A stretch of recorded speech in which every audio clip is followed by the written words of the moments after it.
but it's an objective fact that with Saka, with Saliba, and with Odegaard, I still like to think, with those three players in the squad, we are miles better. It's treble or bust. If they don't win the goddamn treble, this is embarrassing. In his prime, he was a joy to watch. Jack Grealish at Villa was everybody's favorite player. Yeah. Because he was a joy to watch. And there are no haters. No haters. No haters No until he went to haters. City for a record fee, right? Yeah. We here. Yes, welcome back, everybody, to the 6 Yard Box podcast. For myself and Blake are a little bit in shambles this week. Both our teams are coming off a not so great week. Liverpool look clear favorites now to win the Premier League title. United just lost to a 4th division side and barely beat the worst team in the league. And we'll touch on that. Do you like the? Okay. Yep. Okay. I just forgot that actually happened, dude. Yeah. Like I swear I woke up the next day and I genuinely had to think back to that experience and actually conceptualize it in my mind because I thought it was a dream. Okay, I was gonna be really nice to you today, but if that I'm sorry. No, I need it. I need it. I'm City also lost, Spurs also lost, but United is still like the highlight hate watch of your week. Liverpool's the hate watch now, so don't worry. Okay, good. We're going over a bunch in La Liga, the Bundesliga, Serie A, including 3 former United managers getting sacked. Make it 4, Emery, make it 4. In the past 7 days. We're going to get to all of that and more, but let's start with Liverpool beating Arsenal 1-0. How are you feeling about this game, Blake? What's like 20-ish hours later, what's the reaction? Like, in hindsight, it's really not the worst result ever. It's not a good result, but third week in, I don't even want to say what I'm about to say because it's the same fucking excuse as last year. Oh, here we go. But once again, we're missing, including Odegaard, 3 of our best 11 players in game week 3. And again, we bought all these players, we spent all this money so that this isn't an issue. So it's not an excuse, but it's an objective fact that with Saka, with Saliba, and with Odegaard, I still like to think, but you can have your own opinions on that. With those 3 players in the squad, we are miles better. Of course. Shout out Miles. Miles better. I'm just disappointed. Like, there's so many narratives about Arsenal not playing the right way and playing very negative, which some of that does have some truth to it. Mm-hmm. But I don't think going away to Liverpool in your first month of the season and trying to play a bit less expansive is the worst idea of all time. No, it's definitely not. On the availability thing, like, my thing is, especially with Saliba and Saka from last year, at what point does it almost become an issue of like availability is the best ability, and they start building a reputation of like, okay, how much can we really rely on these guys over a 38 Premier League game season? Because like you could be the best player in the world, but if you're missing, 20% of the season every single year, then you're going to cause your team a lot of issues. That's what's happening. It's definitely a good point, and you're right. If this continues, because that's kind of what derailed us in our first title charge was Saliba being injured. That's kind of what went us off the rails last year was Saka being injured. So you're right. If these massive injuries keep happening, then there's definitely an issue. And the Saliba injury alone, I have no idea what happened to him. Yeah, a little coming together. Like with Ekitike, and then he just... Yeah, I have no idea what happened. So super weird, super freaky. Like, we can get into the actual game. Like, the game itself, there's really nothing to talk about. I think Antoine said it really great in the group chat. Like, they nullified each other. They canceled each other out. Exactly. I think...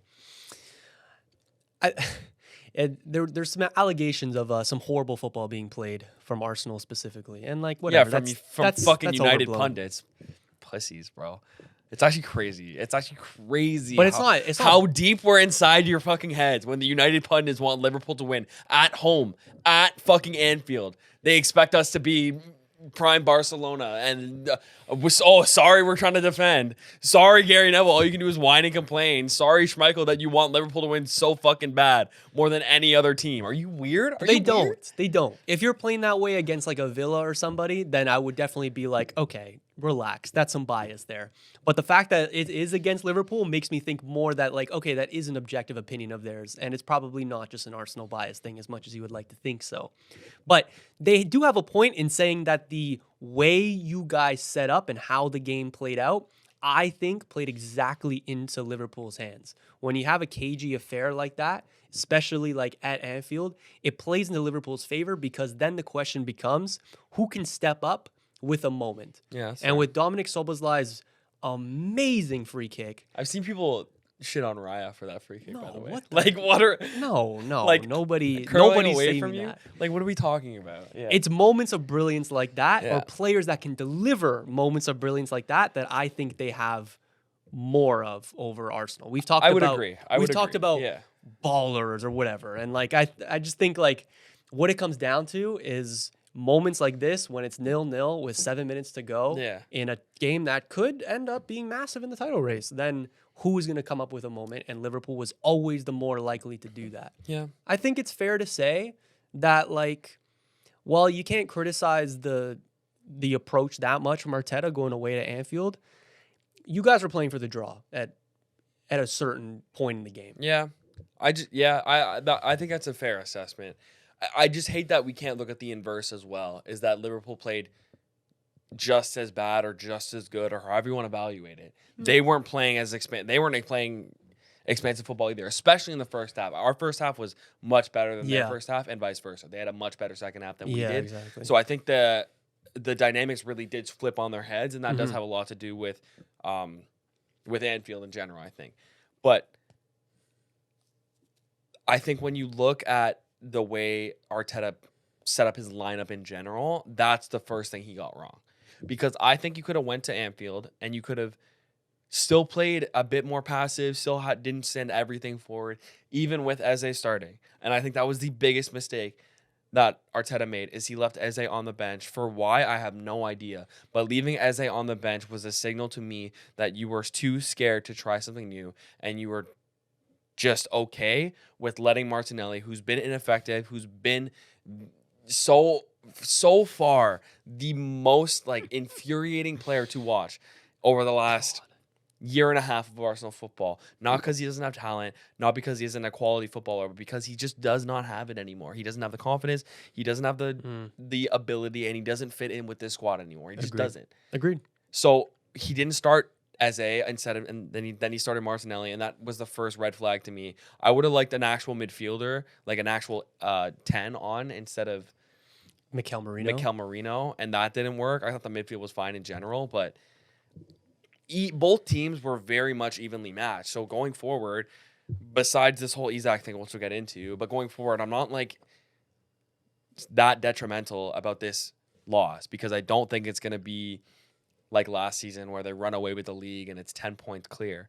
But it's just unfortunate that game 3 into the season, we have our first title test, we lose, which is something that really doesn't happen. We don't really lose games against the Big Six. We might tie, we might not win, but losing a game against the Big Six hasn't happened in the better Arteta era. And the fact that it happened here so early on is concerning. It's 100% concerning. But again, I'm not nervous for the rest of the season per se. I still think it'll be close, but I think expectations with the new signing of Liverpool, like we need to shift here, and like it's still trophy or bust, major trophy or bust, but it's like, man, if it's major trophy or bust, like for Liverpool it must be like win everything by 1,000,000 points or bust, because I don't understand how the fuck you don't with the squad they have. You want to get into the Isak? Here we go. Do you have anything else on the game? Like it was a boring game, but if you have anything else, I think, you can. Yeah. I mean, on the Raya point, like he wasn't really tested that much outside of the Szoboszlai goal. I think the biggest thing tested here was my attention span, and it didn't hold up very well. Yeah, and Liverpool defended set pieces very well. They canceled out that part of the game for us. They did. They really and then and again, Martinelli was god awful. Like god awful. And Madueke, why he's still starting for you guys, I don't know. And Madueke was actually really good. But he had a weird first... I didn't see it as much, but that's fair. He was just like better than the left side, which was all I really wanted. But if you're comparing it to that, then it's like, fuck, man. Yeah, but again, like no Gyökeres hate here either. Like he had no service. He did decent to hold up the play when he could. Whatever. I will not push the agenda. Do not worry. Do not worry. Yeah, we move. On the Liverpool side, Wirtz had a very good second half, but pretty I didn't see pretty that. rough in the first. Kirk has looked really good. It's kind of like a mature performance from him, which I feel like he a needed lot because it's been like rocky. A lot better, yeah. Same with Konate. Yeah. He was a lot better. Konate was really fucking good in this game. Szoboszlai from right back, dude. Szoboszlai from And this is right what back. I'm Who would've saying. thought? Like they played very well. Liverpool played very well, and their players had performances that were almost flip-flop from the last couple of weeks, which they definitely needed, especially in the defensive end. The attack was very lame, just like their opponents. But like I said, it's not. We're right there. We're so evenly matched. Like I think even with their new signing coming in, I don't know why I'm like acting like it's a fucking surprise. Even with Isak coming in, it's gonna be hard, but I still think we're neck and neck. I don't think Isak raised the ceiling for them. I think it might have just raised the floor. Oh well, thank you for thank you for taking the bias out of it there. Wow. Really? Well, yesterday Blake goes on the group chat. It's like it's treble or bust. It's treble or if they don't win the goddamn treble, this is embarrassing. That's a direct quote, by the way. Well, no, I think Isak obviously raises their ceiling a little bit, but their ceiling was already pretty high, so you can't raise the ceiling that much more. So I think what Isak does is more just raise their floor than it does actually raise their ceiling. Yeah, exactly. And that's why, looking at this whole Arsenal squad, assuming everyone's fit the next time we play, assuming everyone's fit for the rest of the season for us, mostly fit, I don't see why we can't capitalize on a Liverpool loss in the next couple of weeks. No, absolutely and not. Go from there. I think overall, like you could bring in all the talent you want, but I think consistency and chemistry is in a league title race that trumps everything. Yeah, that's the biggest advantage that Arsenal have right now. I think the signings you have brought in, I've seen more of an adaptation to the system, and I trust Mikel Arteta's tactical ability over a league season, at least right now over Slot. I don't know if how good that take is going to hold up. Fair. But I actually I do see the issues that you were pointing out with Liverpool. Like they have left it late a lot of these games. Yeah. You know, it has been a lot of moments of brilliance. But I think as much as you could say that's a detriment to them, or you kind of say that to take away credit from them, it's almost like you would expect those difficulties in these early stages of the season where all of these new signings are betting themselves in. What happens when Wirtz adapts to the Premier League? What happens when Isak comes in and starts scoring instantly or just adapts to the system, right? What happens if all of this attacking depth that they have actually glued together? Yeah. Because, Salah's had a little bit of a poor season, but what happens when he starts turning it up again? You know? It's treble or bust.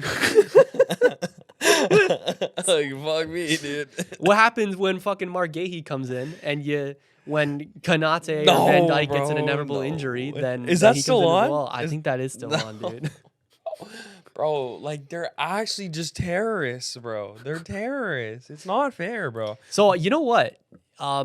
This is before the Gahey signing, but including the Isak signing. Oh my god, you know what's crazy? What? Is fucking Romano Ben Jacobs just posted Mark Gay is undergoing medical in London for Liverpool. Authorized by Crystal Palace, bro.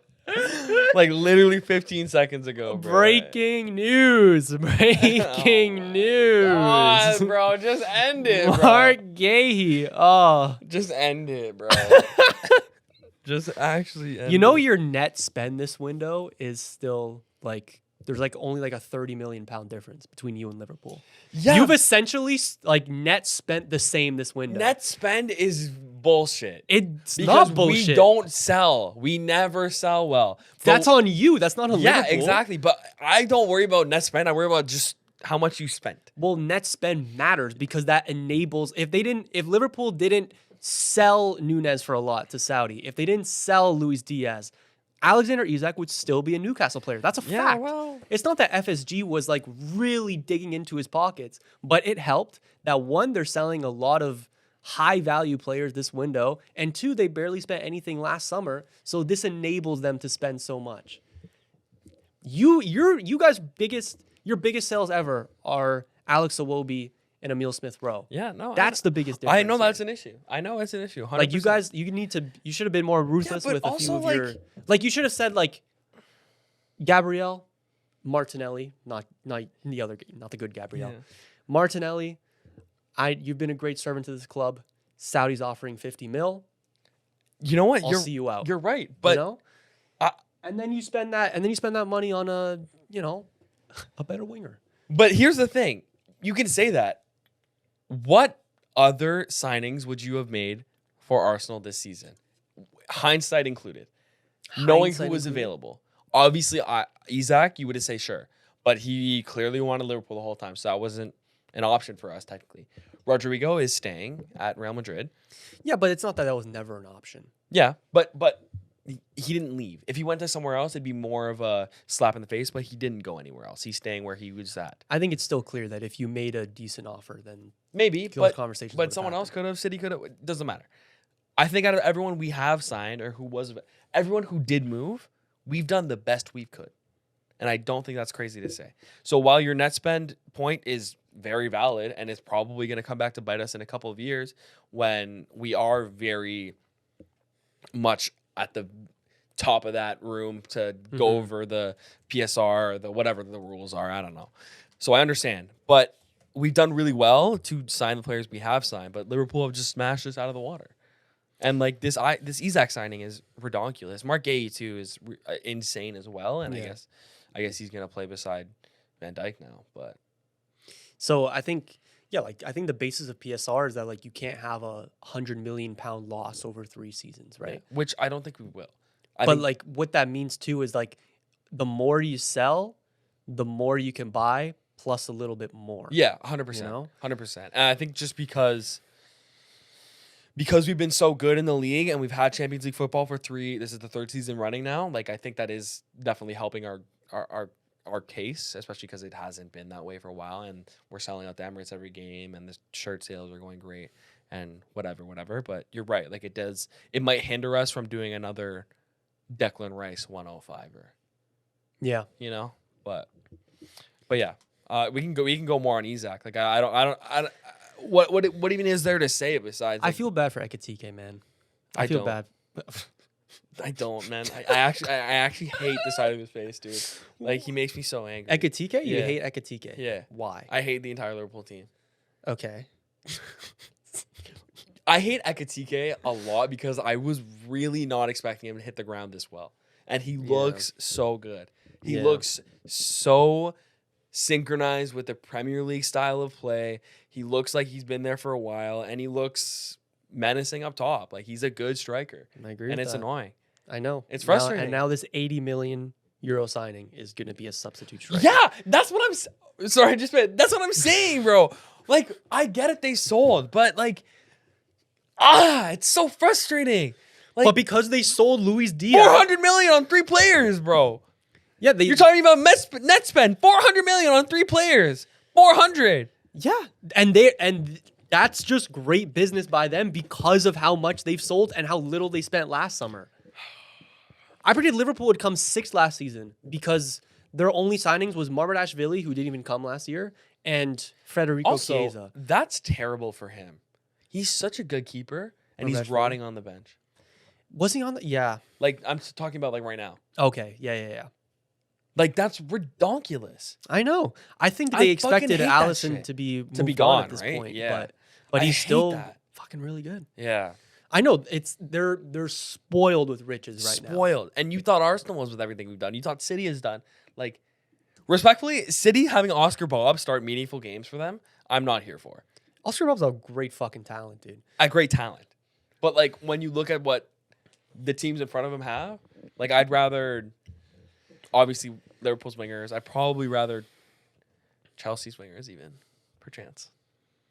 No, we'll talk about the new Chelsea winger when we get to it. That's yeah. I mean, like, who did they sell? They sold Luis Diaz for 70 mil to Bayern. They sold Darwin Núñez for 53 mil to Al Hilal. Kwanzaa went for 35 to Leverkusen. Ben Doak to Bournemouth. They sold for 23 million euros. Kelleher went to Bournemouth. Trent obviously to Real Madrid. They got 10 mil for that. Tyler Morton to Lyon. Like, these are all. That is, hold on. That is 220 million euros of outgoings. That's a lot. That's a lot in outgoings. We man. sold Who did you sell? no one. Nobody. Honestly. Literally no one. That's the difference here. I think Fabio Vieira is going on loan with a 20 million option to buy. Oh, Reece Nelson, you're selling. No, that's on loan. Oh my Jesus. I think I think there is someone. Yeah.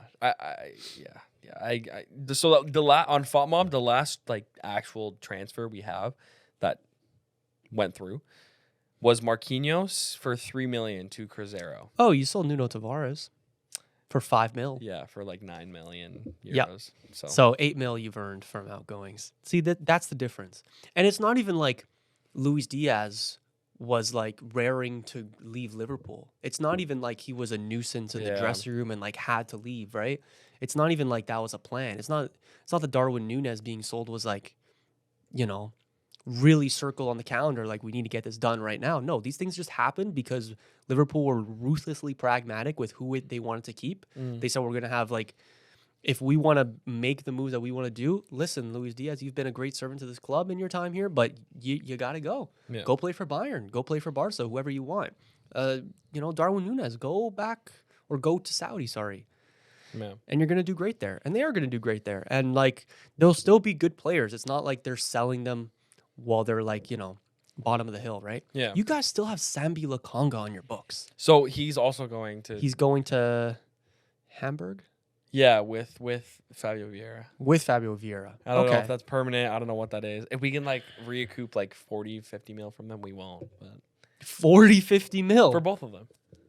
Why? What do you mean? Fabio Vieira is a good player. He's fine. You're telling me Fabio Vieira is worth not 20, 25 mil? That's the buy-on clause for him is 20 mil. That makes sense. If this was happening in July, maybe. But this is Fabio Vieira is, and then Sambi Lokonga has played minutes around Europe. He's probably worth another 20 mil, I'd say.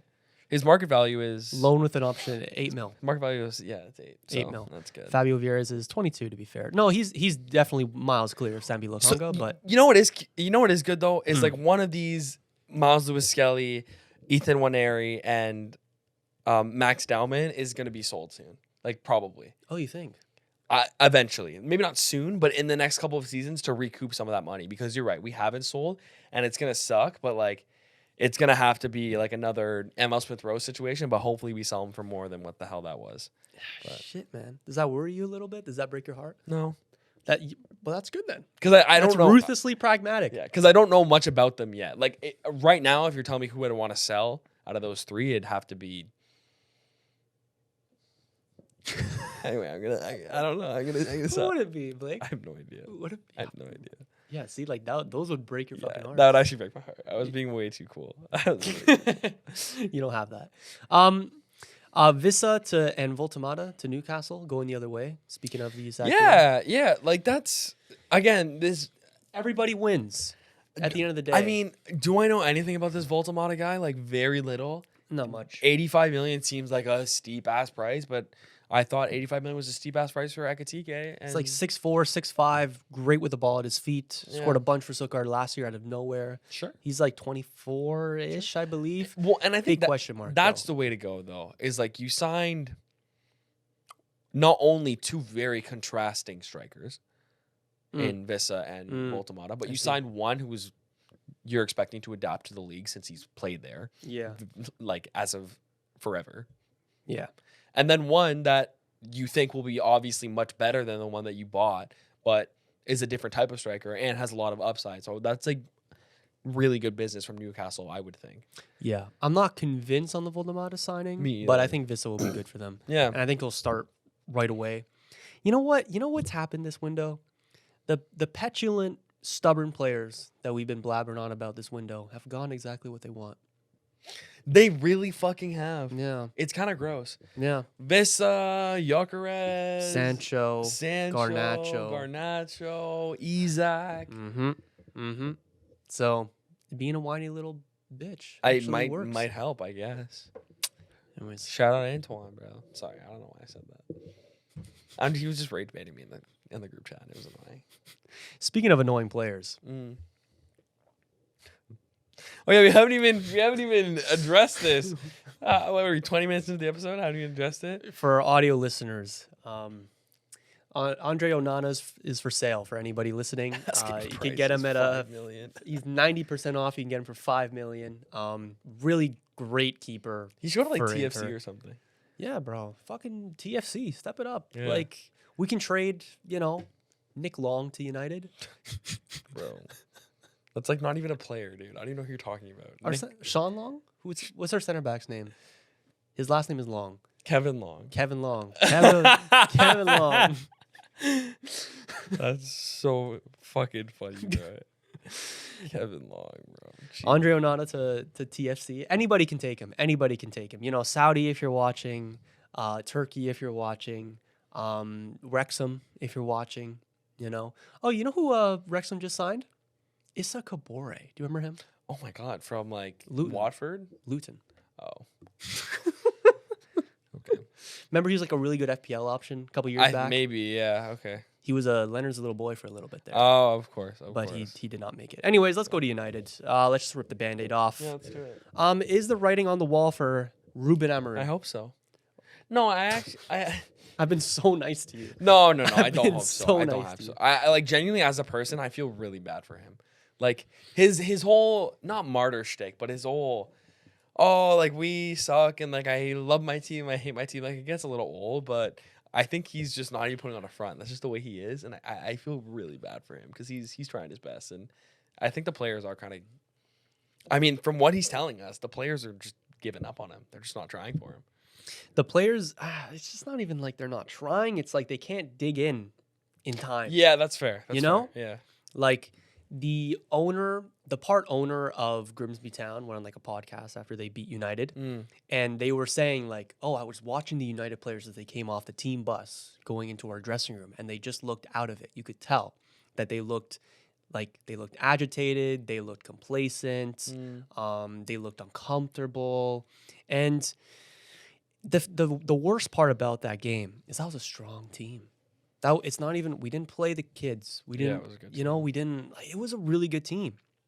Players that a lot of players that I want to be starting for United week in week out. They just didn't dig in on time, and then pair that with defensive issues, goalkeeper issues, and it's just the worst mix that you can't really put on Amorim. But at the same time, I do kind of think that the writing is on the wall for Amorim. I don't think he'll get sacked in the next 2 weeks. I don't think he'll be in the next month. But the more I watch, the more time passes, the more faith I lose in him making the system work in the Prem. I don't knock him for trying the system. I want him to keep with the system. I think if he went to a traditional 4-3-3 now and caved to the pressure, that'd be the worst thing he could do. Yeah. But the midfield pairing, I don't see working. I don't see Bruno and Casemiro just learning how to play that role one day. I don't see, if you swap Bruno for Mainu, I don't see the tides turning that much. I don't see a Casemiro or Ugarte hitting some crazy form in the next couple of weeks. And I definitely don't see a signing midfielder now, which is disgraceful. So with all of that combined, it doesn't give me any faith in the most important part of our team. And it's a severe failure from the United board, from our recruitment team, from everybody, that we have not brought in a midfield option this window. Things could happen. I think as the time of recording, there's like 8 hours left in the window. Maybe some crazy shock will happen. But all we've heard out of United right now is they're signing Senny Lamens, and there's been zero links to a midfielder right now. Obviously, Baleba isn't happening. That Stiller guy from Stuttgart, I believe, he's not fucking leaving. Who else are we going to sign? Bro, you know how desperate I've been in the last 2 days? I've been hoping for a Conor Gallagher or an Adrian Rabiot signing. You know how far I've fallen that I'm hoping for those two to come to United? It's rough times here, man. Yikes. The issue is Bruno is a fantastic 10. He's done great things in the Prem, but he doesn't have the positional discipline to play the 8.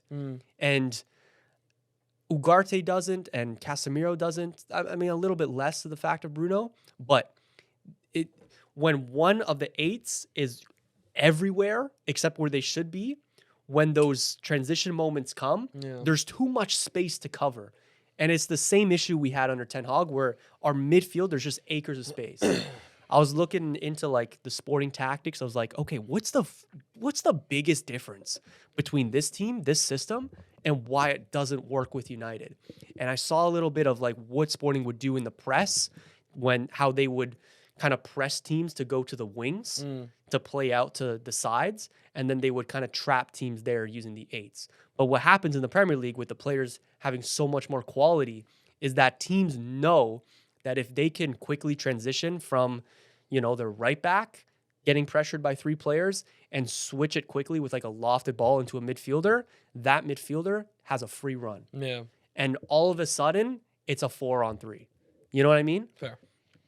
And that's happened so much. And I listened back to like the Iwobi and the Marco Silva interview from the Fulham game. And the way that they're able to break down United's tactics so eloquently and how much they know exactly what to do to penetrate this United side, it's worrying. Because it's one thing to find out what to do, figure out what to do. And there's another thing to execute it properly. And again, people know what Arteta's going to do. People know how Slott's going to play. People know how these managers are going to play. But if it's able to be figured out and then executed to such a high level, then that's where it becomes a big issue, right? And you guys played well against Burnley, like well enough to win the game. Like I think the performance as a whole wasn't as bad as the scoreline says. I thought you guys were better, especially in the first half. But I mean, it's just like the same kind of issues plaguing you. And I think this new goalkeeper will definitely help. Like at the second goal, I don't know. You can blame it on him. You could not. But I mean, Bayindir on the second goal. Yeah, you could for sure. You can make an argument that we deserve to win in all three of our Premier League games. You can make an argument because we had a lot of chances against Fulham, especially in the first half. We should have been 2 or 3-0 up at halftime against Burnley, and we played really well against Arsenal, and we deserve something out that game. So you could really make a case here that like we are better than our points total suggests, but it's just the Grimsby result that like it's just casts a cloud. You know, I'm back to how I was last year with United, where the optimism is gone and I'm just numb and I'm waiting for the inevitable, which is Amorim sacked. We bring in fucking Oliver Glasner and we're in the same position in 12 months' time. It's tough, man. It's rough out here. I'll be honest, though. That Gribs result was a crazy hate watch. Like I know. Like you can imagine, it was generational. So I went to the pool bar with Serena. After that, and worst I've ever played. First of all, but yeah, just got hammered, and that was when I opened up the group chat for the first time. I was like, oh my goodness, man. Oh my goodness. I couldn't believe what was happening. But anyway, you know. You've been bugging me more on that group chat. I told you. Yeah, so I just don't go on it anymore. I told you. I didn't go on it yesterday when Arsenal lost. I didn't rub it in your face. I didn't try to rage bait. Okay, so I didn't send the fucking emojis. Like fucking. Okay, so maybe that's a semi-truce, we can say. Maybe.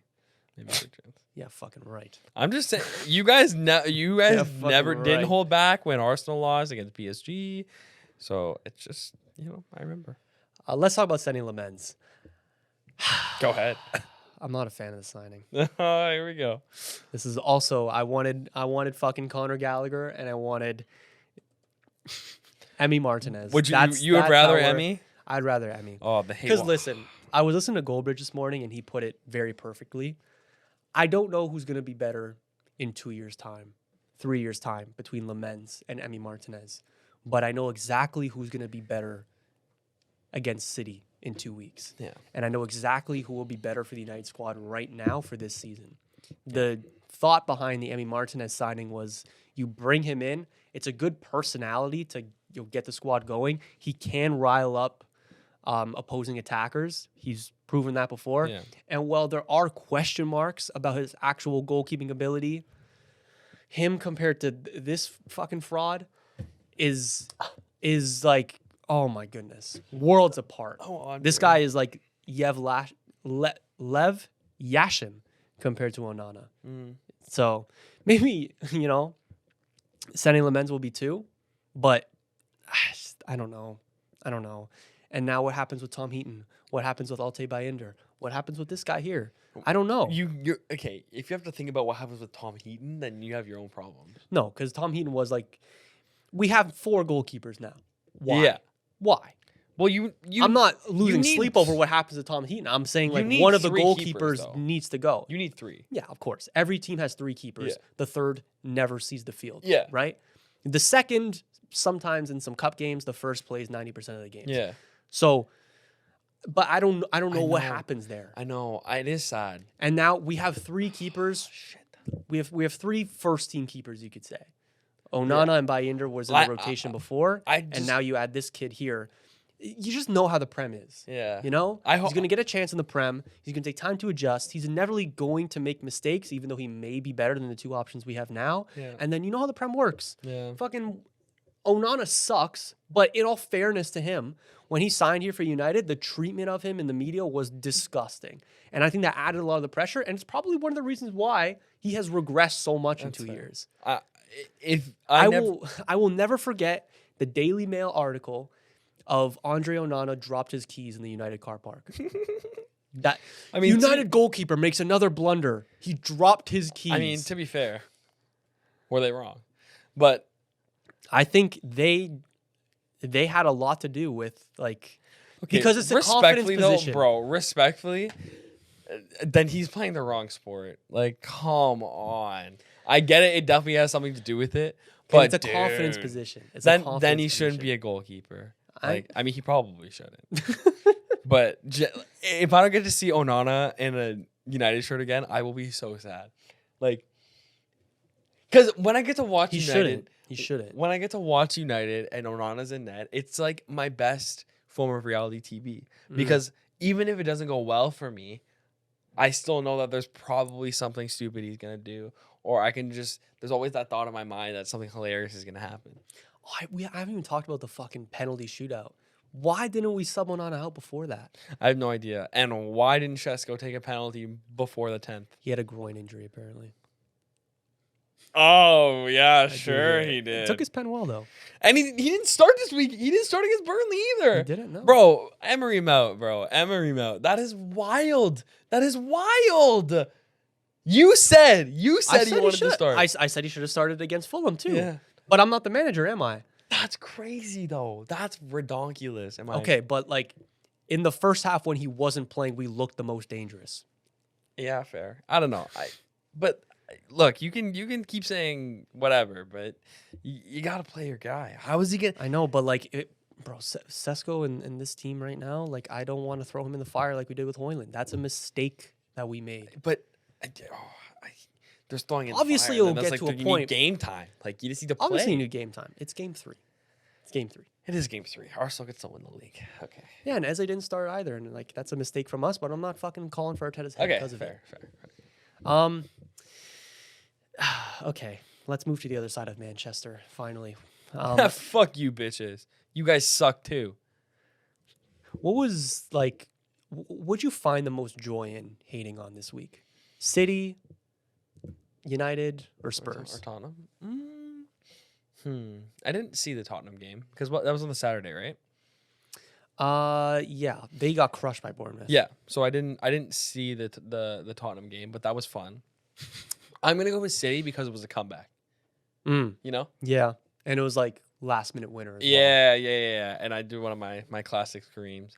Man, I don't want to say I was right about City, but there's one player named Erling Braut Haaland who has looked very ineffective without his daddy Kevin De Bruyne feeding him the balls. Ineffective. He's scored in every game so far.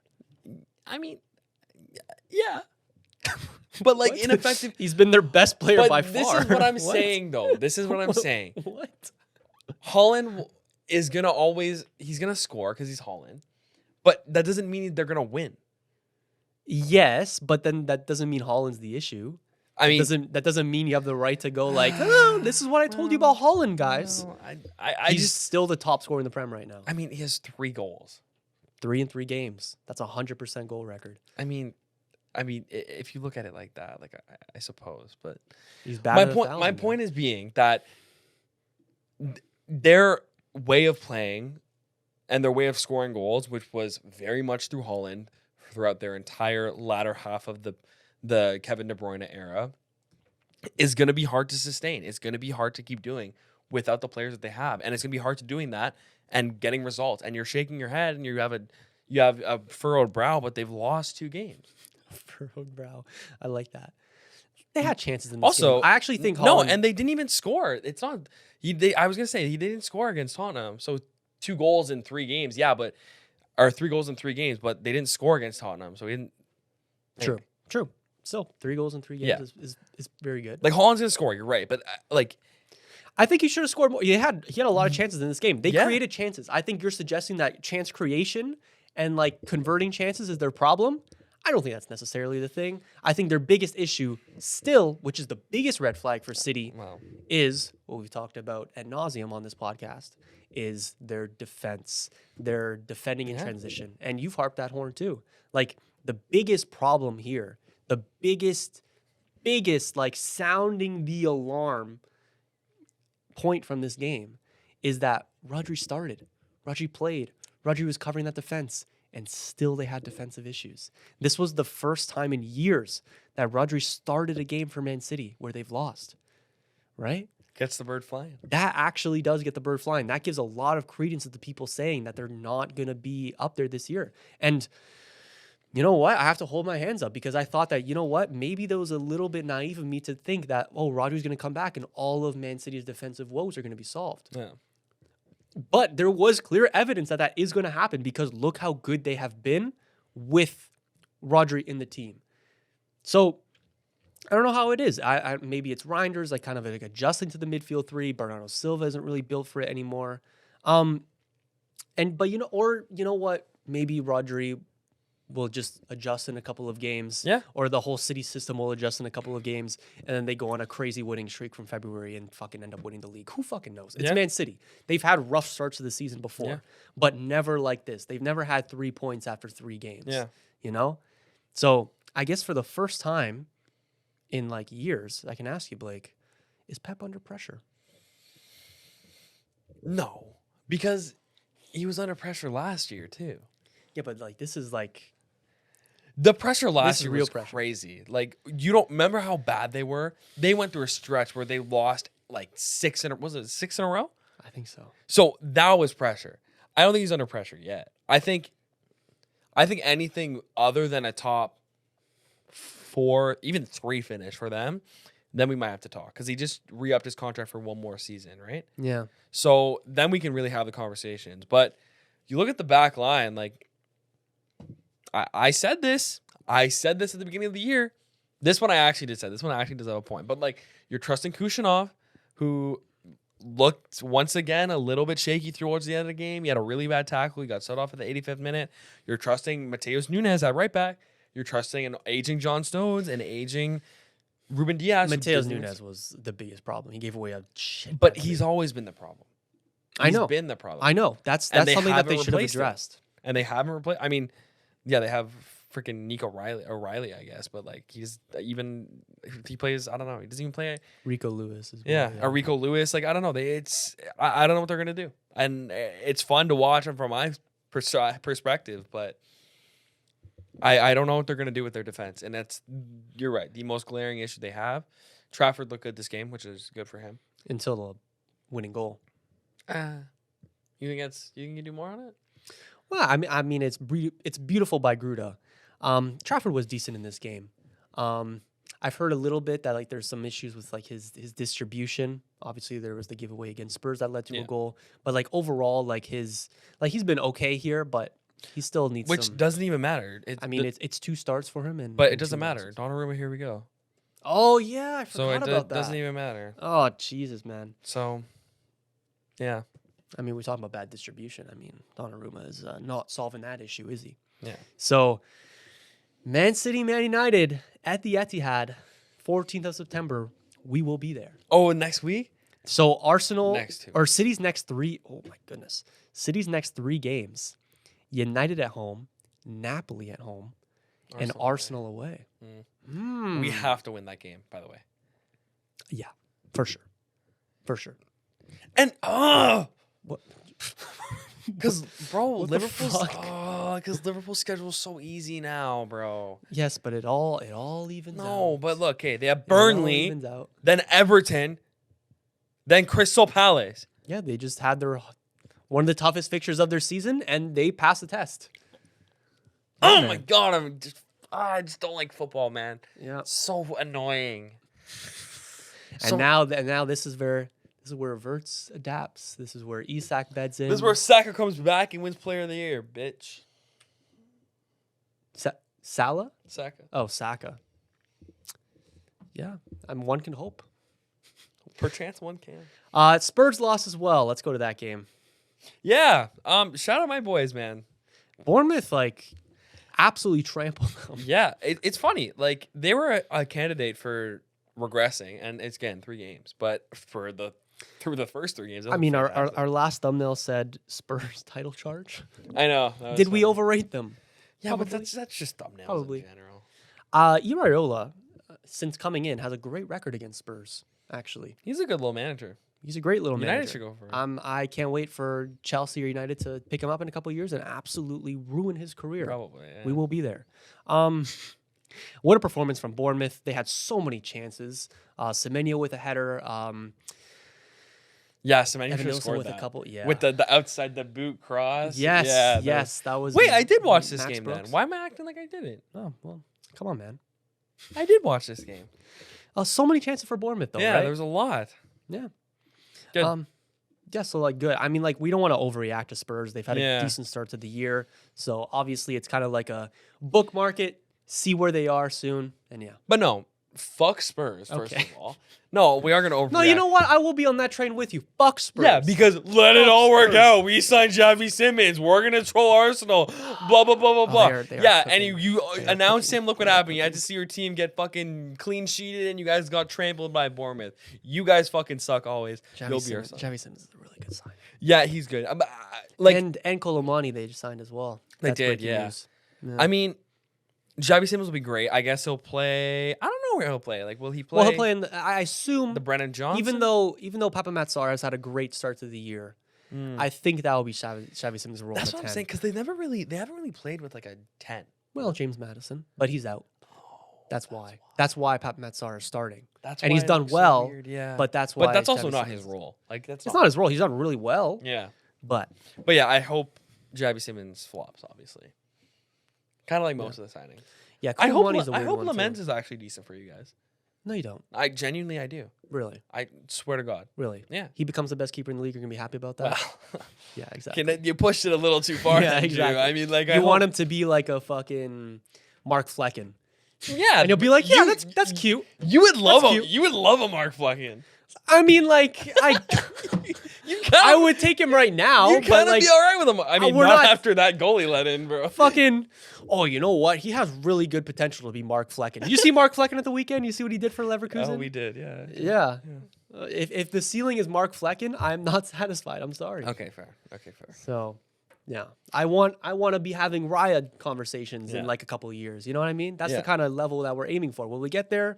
Almost absolutely not. But Yeah. anyways, Last thing on Spurs, they're gonna have an attacking problem. They're gonna have a finishing problem, I think. attacking problem. I mean, yeah, Richarlison is so hot. And like cold. Xavi Simmons, I don't think he's gonna come in and be the best finisher. He's very creative, yeah, but I don't think he's gonna be the best finisher. Same with Kudus. Same with Brennan Johnson. Although Brennan Johnson's had a couple really timely goals in his career. yeah, they have Solanke coming off the bench as well. Yeah. So I think that's gonna be an issue for them. It's But question mark Colomani. You don't know how he'll be. yeah. I don't know how he'll adjust to the Prem. He might be like a weird little loan signing where he doesn't really come in that much and then Yeah. he goes back. We'll see. Yeah. We'll see how it goes. But yeah. Shout out Bournemouth. Shout out Bournemouth, man. Shout out. Oh no, Adam Smith got hurt, bro. That's my boy. Shout out as well to Crystal Palace, who destroyed Aston Villa at the weekend. I believe it was 3-0. 3-0. Oliver Glasner has a fantastic record against Unai Emery's Villa. Go on. Perchance, I said that they were gonna have a good season, even though they Yeah. lost Eze, lost. Yeah. Well, this is before then. Conference League hasn't started, so it's kind of like the issues of the scheduling That's hasn't fair. really applied That's fair. yet. Is Unai Emery under pressure? I hope so. Did you see the interview that he got? Oh my god, that was amazing. You can go. You can go. Marco Bizot. Marco Bizot. Let's play it out. Is Emi Martinez going to stay at Villa? Marco Bizot. Is he ever going to see the field again for Villa? Marco Bizot. Do you know where Emi Martinez is? Marco Bizot. Also, why did they not sign a keeper, dude? Why do they not sign a keeper? Marco Bizot No, I think is the signing. I thought he's been there for a while. Olsen was, and they sold him. Yeah. So I don't know what's going to happen now. So what's going to happen with Emi Martinez? I have no idea. They have Sam Proctor. Who? I don't know why I know that name. Yeah, he might be. I mean, look. There's no updates on... Villa's just weird because, again, their squad is good. Tielemans, McGinn, Rogers, Watkins, Gason, Malin, Ian Matson, their squad is really good. So I think it's a matter of time before they get off and running. But it kind of helps the league when they're good. Like, it makes everyone better. They've been a staple team that's always been Villa? very solid. Yeah, and I do think that that's not going to change drastically this season, but these first couple of games have been really disappointing. Like, no attacking threat whatsoever, no clinicality from Watkins. He's barely getting any service, it seems like, either. Their biggest issue, dude, is their transfer window has been horrendous. Yeah. Horrendous. Yeah. They have massive PSR issues. Their biggest signing is Evan Gassand. I don't know if I'm saying that right. He started in this game. They brought him in from Nice for $30 million. Yeah. Besides that, you have Yassine Ozcan and you have Victor Lindelof and Marco Bizot. Can't forget. And then also announced today they're bringing Harvey Elliott on loan from Liverpool.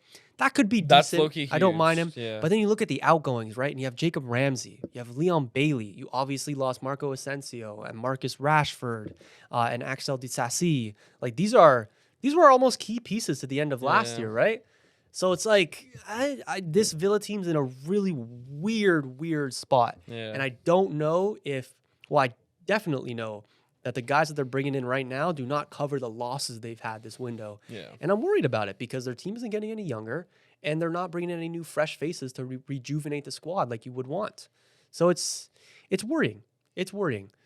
Jacob Ramsey's a big loss. A big loss. Yeah, him and sorry, who's the other guy? I thought they were the same person. Morgan Rogers? Yeah, him, Morgan Rogers, and is there another one? There was one more.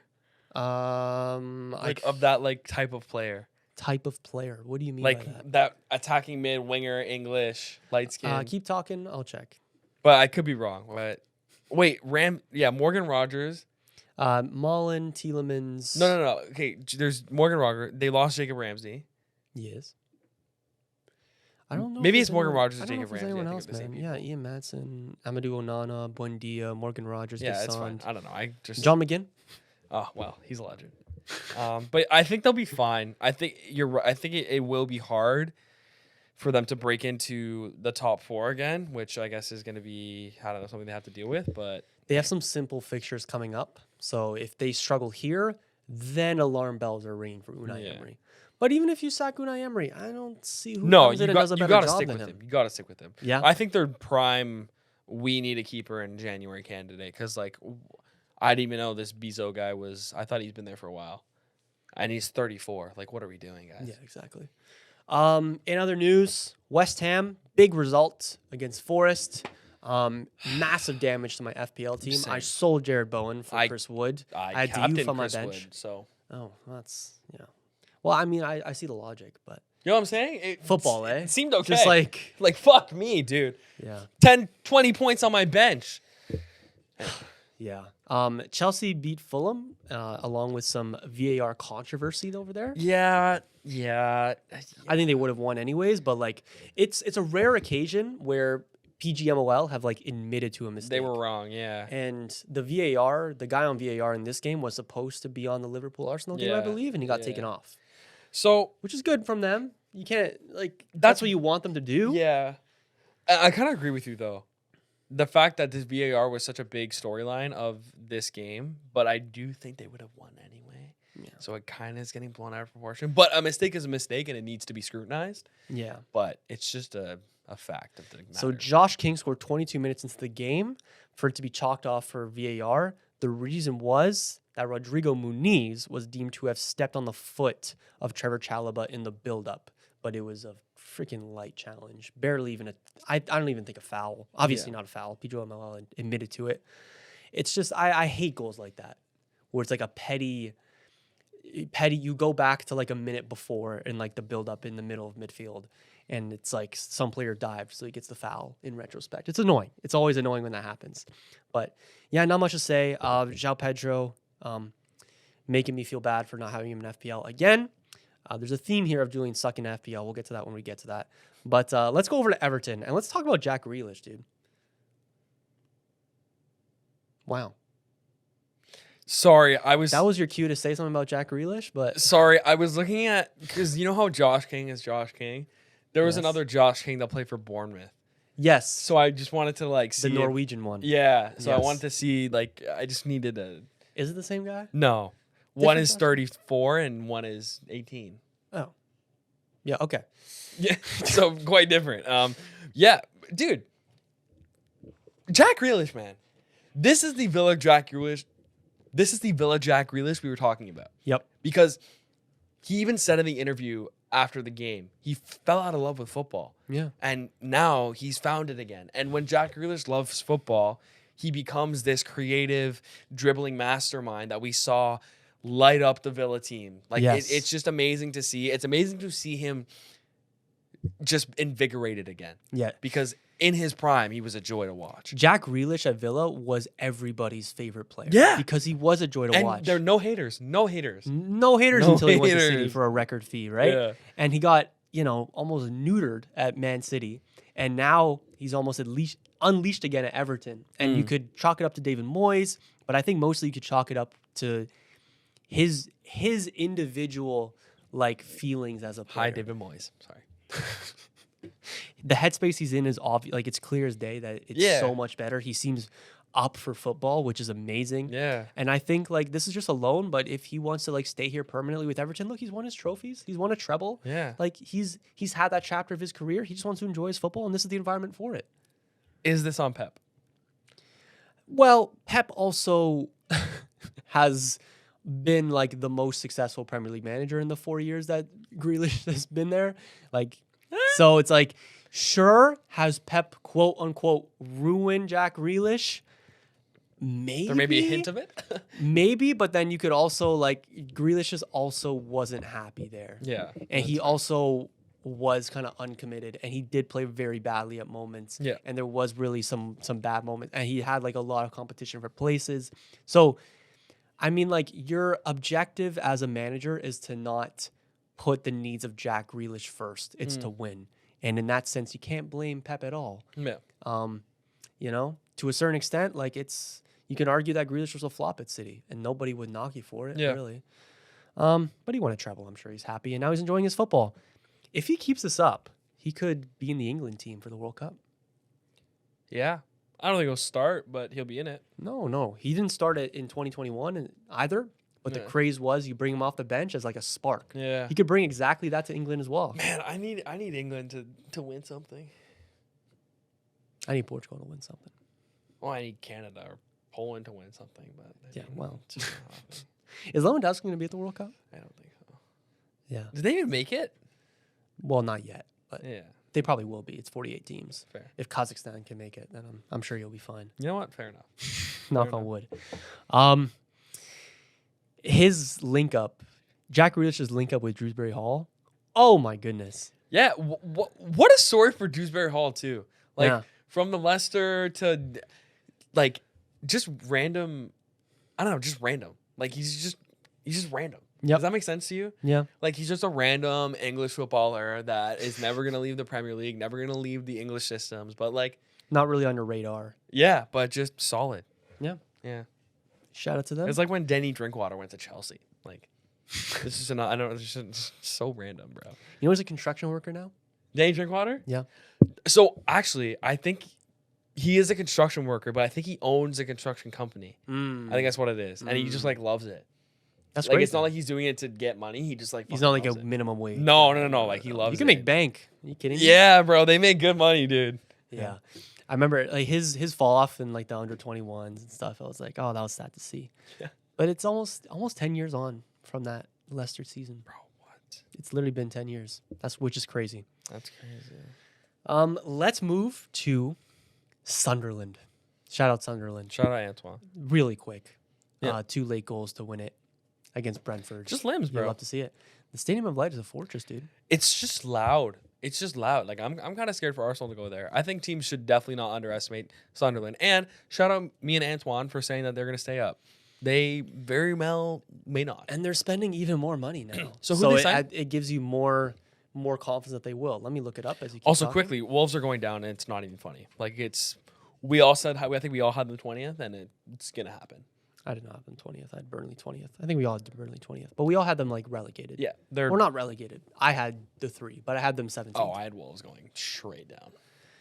They could bring it back. I don't know. Everton are a really good side, dude. Really good side. Sunderland has brought in Gertruda, the Dutch left back. Yeah. Which is a great fucking That was signing. a good signing, yeah. And they have also brought in Brian Brobby as a replacement for Mark Oh, Guehi. yeah. Which I really like those moves, man. I really like. Oh, those moves. I did put Burnley last. Yeah. My apologies. So 2 games at home for Sunderland, 2 wins. If you can keep that form up, you're sure to stay up. Yep. Right? That is 60 points. Nope. 19 times 3. 57. Good math. Thank you. Good math. Okay. Let's move out of the Prem. Did you know the VAR malfunctioned in the Barcelona game? Well, who did it benefit? Barcelona. Take a wild guess who. It Oh benefited. my God, bro. This is why you could never catch me being a true fan of a La Liga team. Because if I had to deal, we think it's bad in England, bro. Like if I had to deal with this bullshit from Real Madrid and Barcelona, I would not be able to speak about any footballing for the rest of my life because it'd be so frustrating. So the entire system was down until 5 minutes before the first half. Oh my God, Bro, and there was a penalty on Lamine Yamal that a lot of people think was soft, and the ref couldn't. he couldn't check it. He couldn't check it. The ref couldn't check it with VAR. Bro, like, It's it's corruption, dude. How is that not corruption? and they ended up drawing 1-1 to Rayo Vallecano. It was not a great performance. So, and if it wasn't for VAR being down and a generational performance by Yohan Garcia, then Barcelona could have lost this game to Rayo Vallecano. How's he doing? Is he doing well? He's doing really well. Good for he had a him. great game. Good They for would have him. lost without him. I just was watching a lot of comps because of the Arsenal link, so I liked it. Yeah, I told you. Underrated 11. You did. But you won't hear about it because you had terrible takes last season. Fucking hell.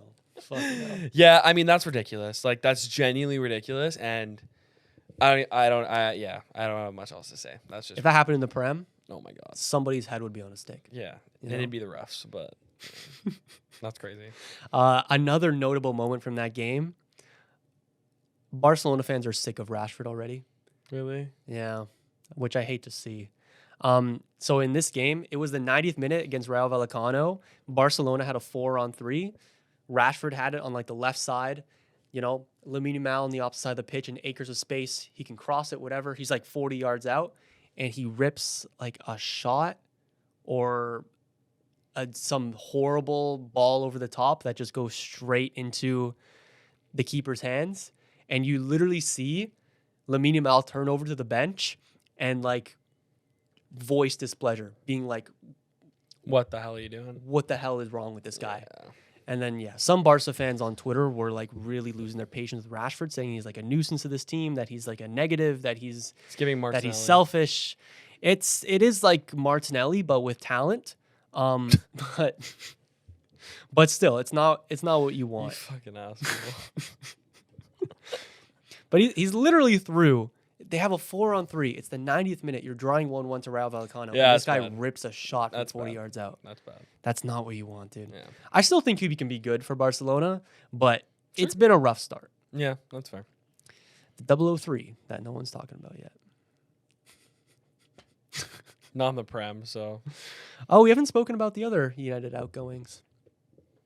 Fuck Alejandro Garnacho. oh dude. yeah, Garnacho and Fuck Sancho. that guy. Yeah. Fuck that guy. Fuck both those guys. Didn't you get like 40 mil from him though? 45 mil. It's pretty good. 40 mil guarantee. I mean, we were linked. He was linked with Napoli in January for 60. Hmm. it's you know who I hate too? Roberto Garnacho. It's Garnacho's little brother.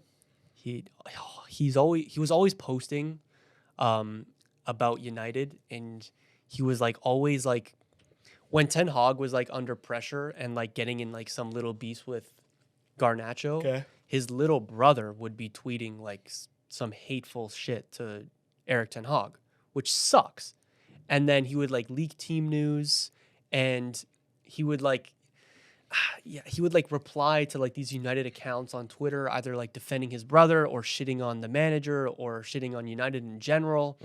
And now he's like posting, he was next to like Garnacho for like the signings. Like if you see the picture of like Garnacho signing his contract and holding up a Chelsea jersey, like his little brother is right next to him. That's crazy. And he was like posing in like the Chelsea dressing room as if he had signed for Chelsea. It's kind of fucking ridiculous. But anyways. That's kind of crazy, I'm not going to lie. Sancho as well, off to Villa, which we didn't talk about when we were talking about Villa. Sancho to Villa. Yes. Sancho to Villa. So, no, it's not good. Okay. This guy... He'll do good at Villa. I hate him so much, dude. I hate him so much. We could have sold him for $20 million to Chelsea, but he didn't want to take a pay cut. We could have sold him for $20 million to Roma, and he didn't take a pay cut. And now we're sending him on loan to Villa for a year, covering most of his wages so he doesn't have to take a pay cut. And you're telling me that this guy cares about his football at Villa and he'll be a good signing? Are you kidding me? Jadon Sancho to Villa is terrible. Terrible for him, terrible for Villa. It screams like desperation from Villa. I think Harvey Elliott is going to be a much better signing for them. And they're going to learn the hard way that you do not want to have this guy in the dressing room. So good luck to them. That's all I'm going to say. Okay, let's move off the bomb squad. Oh yeah, Anthony went as well. That's actually a good deal. Anthony Jabetis, yeah. That's good to see as well. We got like a 50% sell-on clause as well, which is a great W. to see. Okay, moving off that though. Next, we have to go to Real Madrid beating Mallorca 2-1. If you want to push the Barcelona agenda even more, Real Madrid had 2 goals disallowed in this game. Were they valid? Yeah, they were. Fair. That's why I do hate the bigger argument that VAR shouldn't be in football. It does have too much of a say, but like, what sport doesn't have video replay? Yeah, but in every sport, does cricket it's have video not... replay? Probably. What's that? Does cricket have video replay? Like, probably. You're asking the wrong guy for that, bro.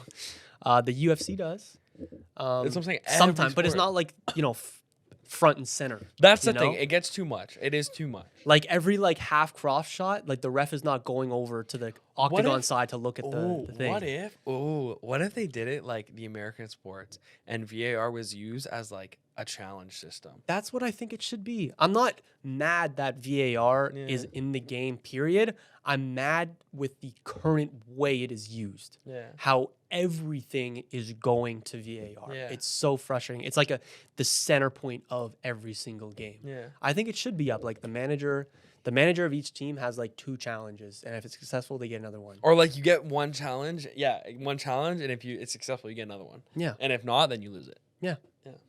Maybe. So that would actually like look at us, man. American sports fans saving the game. Every Brit watching just Canadian sports fans. Canadian North American sports fans. But yeah, every Brit watching this has just punched their screen. Absolutely. They're like, get that out of my game. Yeah. Real Madrid looked pretty decent in this game. They deserved to win. They went 1-0 down at one point. See, Madrid, not to interrupt you, Madrid and Liverpool are like giving the same team right now, in my opinion. Madrid has looked better, dude. I'm telling you, Madrid has looked better. I don't mean play style or how they're playing. I mean like they both have the personnel that they should probably win everything. But I'm just saying, I know it's not one on paper. Less so Real Madrid because they had a down season last year. And it's a new manager. Yeah. And lots of question marks. I'm just saying, if you go on paper. But, like, the Liverpool is set in stone, in my opinion. But Did Rodrigo play? Rodrigo came off the bench, played like 25 minutes. You know who looked really good in this game? Mascherano. Vinny. Vinny looks back to his best. He's been really good, eh? He's had a good start to the season. Yeah. Same with Mbappe. Those two look really, really good.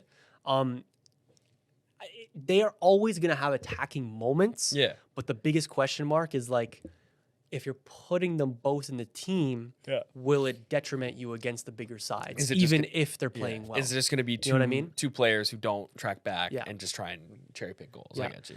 Another player that looked really good, and you'll love this, was Alvaro Carreras, former United. Oh, I was like, why would I love that? No. We're gonna talk about this man one more time, but bro, in hindsight, bro, the fucking damage Erik ten Hag did to Man United is crazy. Remember 2 years ago we had a left back shortage. Luke Shaw was injured. Yeah. Malacia was injured, bro, and we had Sergio Reguilon on the bench ready to play, but instead we signed Sergio Reguilon. We had Aaron Wan-Bissaka playing left back. We had Sofiane Amrabat playing left back. Erik ten Hag did everything except playing Alvaro Fernandez or Alvaro Carreras at left back. Instead, we shipped him off to Benfica for peanuts. That's crazy. Hope that doesn't happen to Big Chesko. Yep. And when Erik ten Hag came in, well, very different situation. I don't know what the fuck that. When ten Hag came in, our two keepers were De Gea and Our Dean two Henderson? keepers were De Gea and Dean Henderson. Yeah. When he left, it was Onana and Bayender. Oh, nah. Neither keeper wanted to leave, by the way. What's Onana's Instagram looking like? I want to see. He definitely has a comment. If he has the comments turned off, I'm gonna feel really bad. Okay, let's see. Oh, they're not. They're on. They're on. In other news, Arda Güler grabbed a goal as well. I will continue to push that agenda. Yeah, you are. Atletico Madrid drew again. The pressure on Simeone continues to build. Moving over to the Bundesliga, Bayern almost choked a 3-0 lead. It ended up being 3-2. Against? They still won. A team. So not Werder Bremen. They played Bayer Leverkusen. Was it Stuttgart maybe? Augsburg. Augsburg, yes. That's who it was. Like those. So many teams in the Bundesliga have like a red, black, Yeah. and white logo. So I get them mixed up. Goal from Serge Gnabry scored in this one. Kane Jakic scored. and Comer. Shout out. And then obviously, Ten Hag sacked by Leverkusen already. The third United manager this week to get sacked. They blew a 2-0 lead and a 3-1 lead to Werder Bremen. A 10-man Werder Bremen, by the way. And Ten Hag is a goner already, which, as funny as it can be, way too early. It seems very premature. And I get it that you explained it earlier on. There's a lot of higher ups and managerial and administration issues that go past just what's happening on the pitch and with the players. But like that sucks. And imagine how he feels, man. Like is this his first job back since? Yeah. And he's lasted what? Not even a month. 3 games. Terrible, dude. Yeah. Leverkusen as a whole is a dumpster fire right now. I don't even know what to say the problem is. It's just one of those where it's like the whole entire system is like in shambles. Moving over to Serie A, Inter Milan lost to Udinese.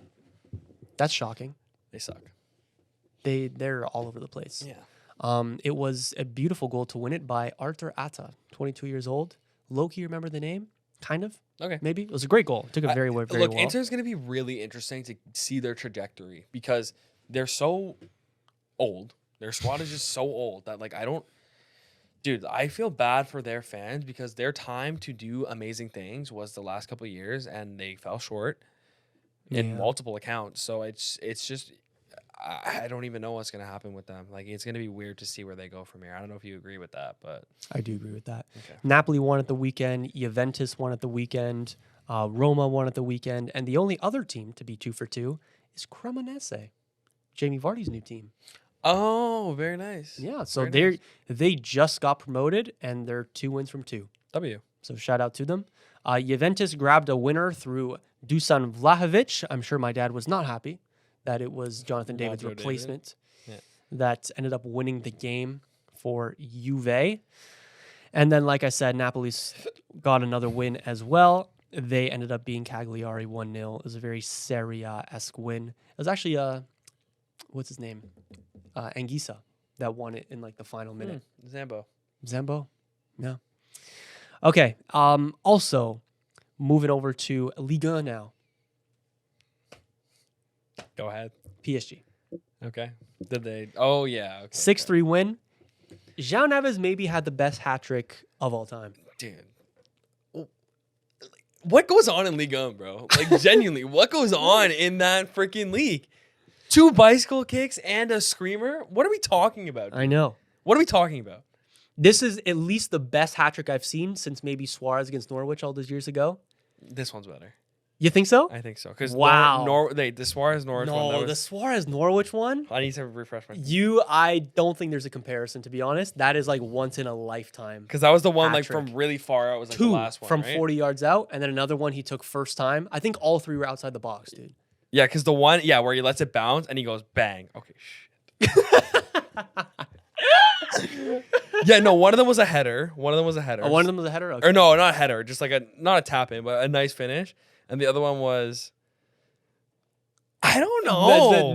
No. The third one was fucking beautiful. Because the one he like flicks it around the defender. And I don't know. Yeah. Either way though, like João Neves, man, what a player. And both bicycle kicks like off the chest, like he set disgusting. up. Disgusting. The one that went right in the corner was actually oh my god! I didn't know he had that in his locker. And I'm just as like, a Benfica myself, I had no idea he had that in his locker. Genuine, crazy level stuff from this guy here. Like yeah. he's.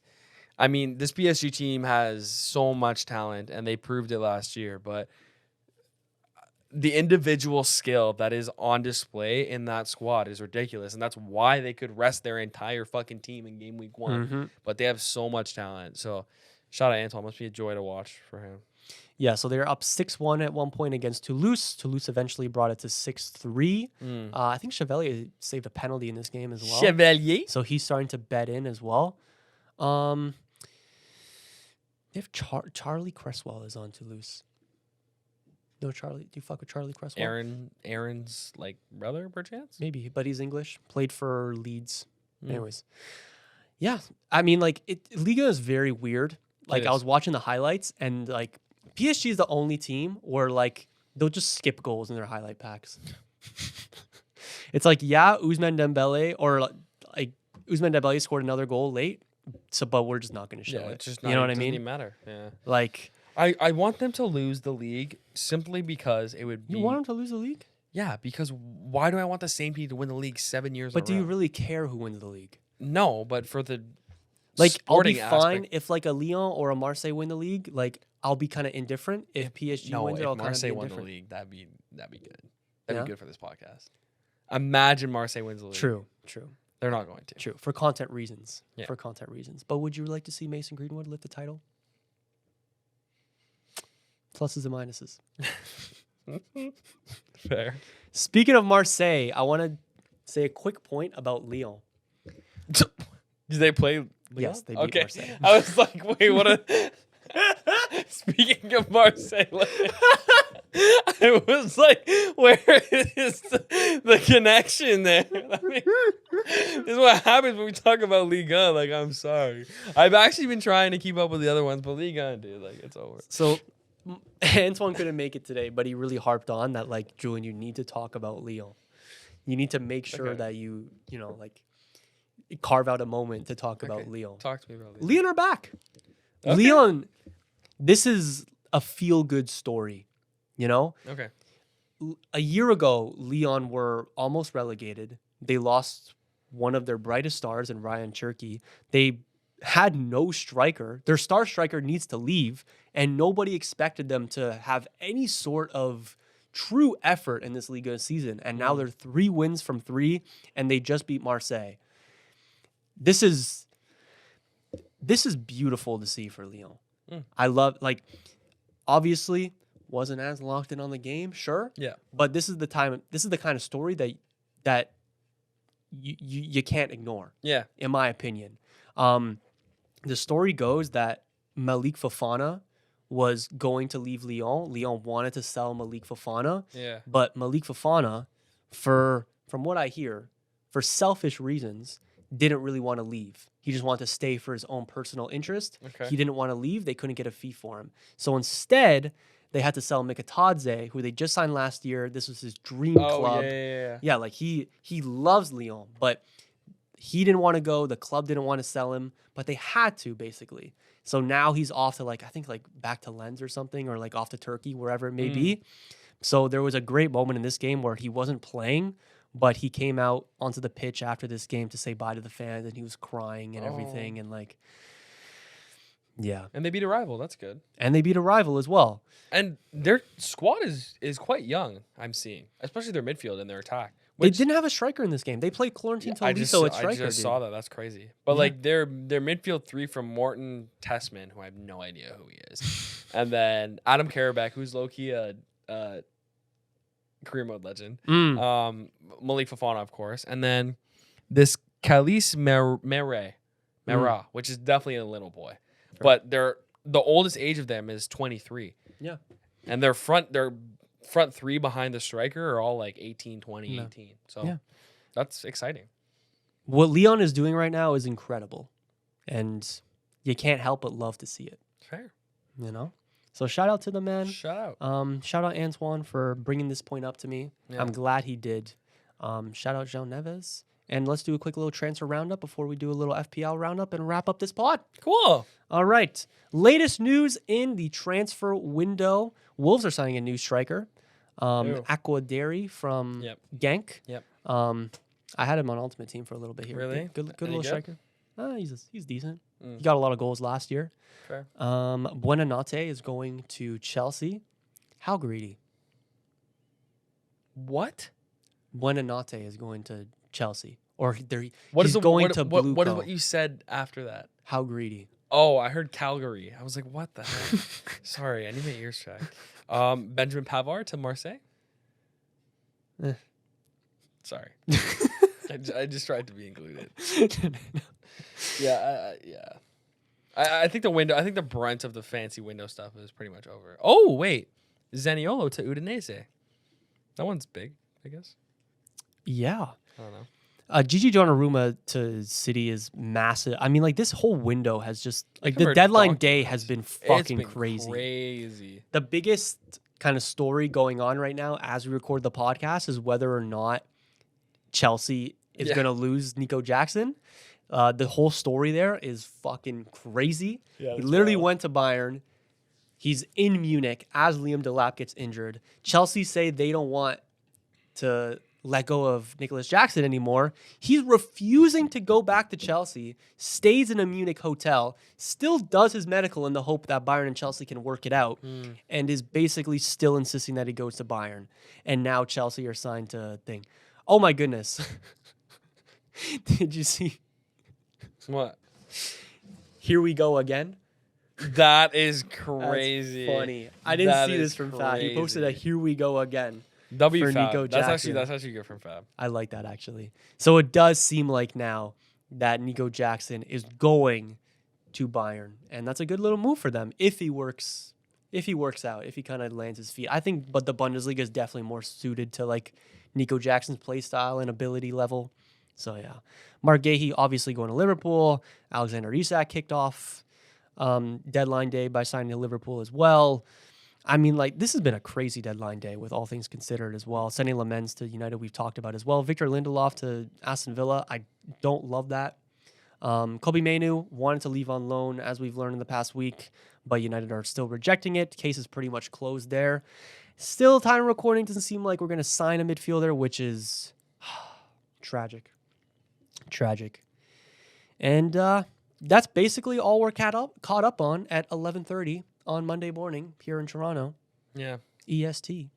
Trying to figure out how much Samuel Congo was loaned for, or sold for, but there's like no.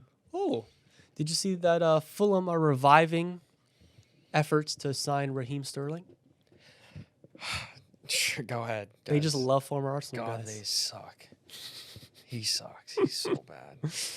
After Manchester United proceeding with signing Lamens deal, solutions are being explored for Dibu Martinez, Argentina goalkeeper being discussed with Galatasaray I did see that. in the recent hours. That would suck for him, but I don't care. He sucks anyway. But don't you want him in a place where you could hate watching? I do. That's what I mean. Like it would. I don't know. I feel like goalkeepers can last so long. Obviously, so going to Galatasaray, albeit the biggest team in Turkey, like, does that really move the needle for your career? Absolutely not.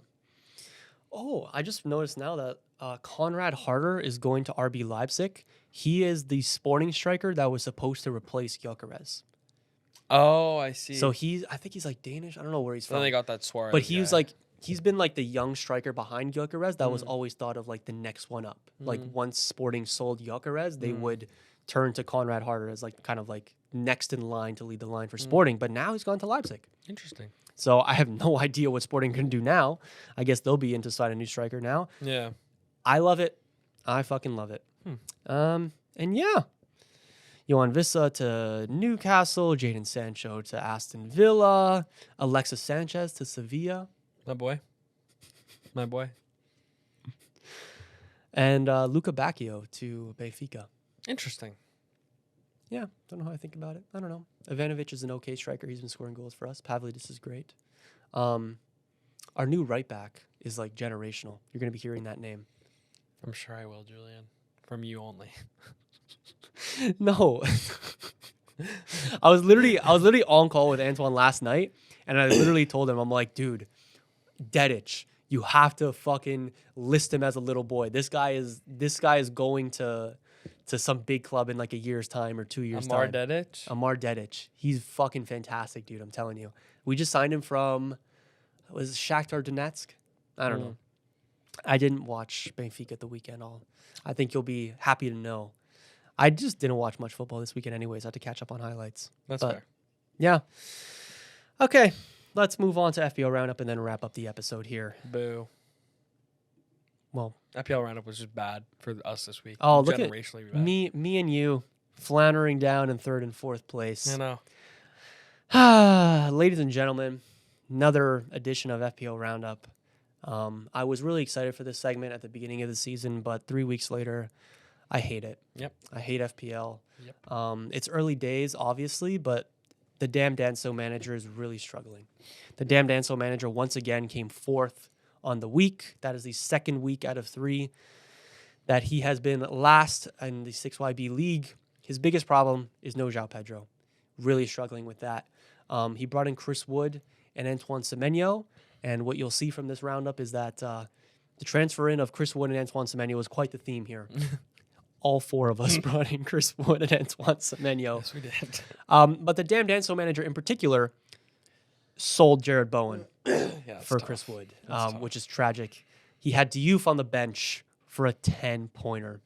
He didn't have him there. Pedro Porro for 4 points. Sanchez for 6 points. Nico Williams and Konsa blanked. Semenyo blanked. Salah captain blanked. Reinders blanked. Kudus blanked. Ndai with 7 points. That's the highlight. Chris Wood and Ollie Watkins both blanked. 35 points on the week for damn Danso, and the pressure is mounting on him. It's Unai Emery. It's Pep Guardiola. It's Ruben Amorim under the cosh, and it's a damn Danso manager. We really got to pick up form if we're going to make an impact on this league. And we're hoping that over the international break, our players can lock in a little bit. Okay. And we could start making some differences. Okay. But our team's very similar to the Puffin on Zubi team right above us, who came, I believe, yes, you came third on the week, 41 points. You're not feeling much better, are you? No, really bad. The worst part of this whole week is I genuinely have 23 points on my bench. 5 from Petrovic, 8 from Virgil, and 10 from DU. Oh my So God. that is Tragic. That is really bad. I've been going with Sells the first 3 weeks, and like Petrovic has had 2 really good games, so I might need to switch that in. And then as soon as I do, Sells gonna get a clean sheet. Oh, you just know it. Yeah. You just know But the team in general, like João Pedro did for me, Mateta scored for me as well, and Ndiaye. And other than that, Chris Wood captain. Yeesh. I know Chris Wood captain. I was gonna do João Pedro, which would have helped me out a little bit, but yeah, it was a tough day for Puffin on Zubi. But all things considered, don't hate the spot I'm at. We go up from here. It's early days, obviously. Like, I'm not that stressed I'm in Yeah. last place. But, you know, it can't go on like this, can it? It can. The change name manager is in second place. This is unmarked territory for him. This is the equivalent of, like, you know, Nottingham Forest. Well, and the only reason why the top place got the top place was because of their captain. Yeah. Without that, another generationally bad week. Yeah, absolutely. So Change name on 46 points. He captained Antoine Semenyo. A couple people taking a punt on their captain this week. Didn't really work out except for one of us. Yeah. But he had Virgil van Dijk in his team for 8 points. He had Sanchez for 6. Van de Ven and Nico Williams blanked for him. Kudus, Wirtz also blanked. Salah blanked. Semenyo blanked as captain. And Dye and João Pedro got him 16 points combined. Chris Wood blanked. And that's about it for him. 46 points is a decent week for him. The fact he has João Pedro is fucking fantastic for him. Good job, Miles. God. And the winner of the week, our favorite Sunderland fan, the Frim Ping Pong manager with 48 points. I mean, this guy had Bruno Fernandes captain with 22 that's what I'm goddamn saying. points. And like honestly, dare I say he got extremely lucky this week. Oh yeah. 1000%. Oh yeah. If it wasn't for the last minute penalty, Bruno He would have been worse Bruno was than on a blank. Yeah, he would have been worse than me, not you. Yeah. Yeah, but Yeah, I was that bad. Again, it's me not having João Pedro. That's Yeah. really the difference. so yeah, with the Bruno penalty, if we do this, did he get player of the game too? Yeah, he got two Yeah, he bonus got points. 2 bonus points. And he got defensive contributions. So too. he literally would have minus the yellow card. So he would have been on 6 points if it wasn't for the goal. Yeah. Yeah, I guess. Good job, Bruno. I don't fucking know. He also had Diouf on his bench for 10 points. He also had Sarr on his bench for 7 points. So I think even though it's a quote-unquote good week for Frim Ping Pong, it's still a red arrow for him in the overall ranking. Yeah. And it's still a week that he's going to be a little bit pissed off about because there was points already left on the a board. millionth, bro. Like that's crazy. I know, and we're like 5 millionth. I know. That's going to do it, ladies and gentlemen, for another episode of the 6 Yard Box podcast. How you feeling, Blake? Good episode? It was a good episode. This has been a... I've liked the vibe of this It's one. been good. I feel like when it's me and you, we didn't get in a screaming match. No, I really at thought the beginning we would. did a little bit, but no, we locked in. Look, We did. Look, at the end of the day, right now I'm watching football, and I just want my team to win. I just want to see my team win once. Yeah. And I get very frustrated, and I get very hung up on these games because, one, we talk about them ad nauseum, and two, it's really the best shot I've had to watch my team do something since I've been watching Arsenal. Yeah. So it's really hard for me to stomach these losses sometimes because it's like there's not going to be a better chance. Yeah. And we'll be there next year and maybe the year after, but it's like, when does that just become nothing? So Understandable. that's my whole spiel, I guess. You know what will really bring up your feelings right now? What? An international break. Oh my god.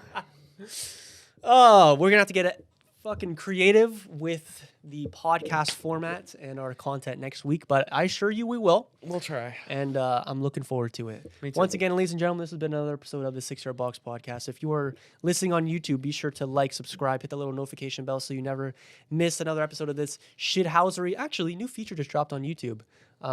There's a hype button that if it's rolled out in your area, you could click. And it's apparently like if you want to support smaller creators, like it's only available to like hype up people with like under 500K subs.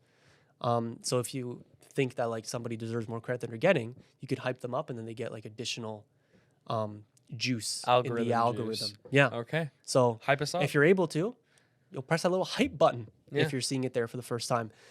If you're listening on Spotify, Apple Podcasts, wherever you get your podcasts, give us a little 5-star rating and let us know, is the league wrapped up? Does Liverpool have it in the bag? Will Isak absolutely kill it in the... Well, I was going to say in the Prem. But in the Liverpool team, the answer is probably. But let us know what you think. And one last thing before we go. Thank you for listening, everybody.